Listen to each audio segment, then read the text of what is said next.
అయ్యా పూజలు చేస్తే ఫలితం ఉంటుందా లేదా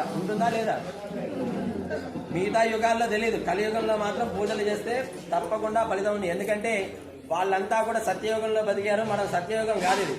ఇక్కడ అధర్మానికే ముందు శక్తి ఎక్కువ, అబద్ధానికే శక్తి ఎక్కువ, నిజాలకు చాలా కాస్త కష్టపడాలి. నిజం మాట్లాడేవాడు చాలా దెబ్బలు తినాలి, చాలా కష్టపడాలి.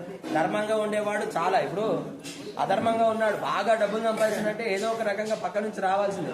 ధర్మంగా సంపాదించడం అంటే ఏంటిది? చెమట ఓర్చి కష్టపడి రూపాయి అంటే ఈ రోజు నేను పని చేస్తే 100 రూపాయలు వస్తున్నాయా, ఓకే, ఆ 100 రూపాయలు అలా దాపెట్టుకుంటూ ఉంటుంది ధర్మార్జితం అంటారు దాన్ని. కష్టపడి చెమటోర్చి సంపాదించిన దాన్ని ధర్మార్జితం అంటారు. అలా వాడు ధర్మంగా ఆచరిస్తూ వెళ్ళాడు అనుకోండి, వాడి దగ్గర ఎక్కువ ఉండవు.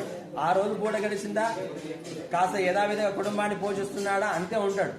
ఆ విధంగా ఈ కాలక్రమేణా చేసేటువంటి ప్రతి పనిలో కూడా భగవంతుని యొక్క అనుగ్రహం ఉంటే తప్ప ఎవ్వరం కూడా మనం ముందుకు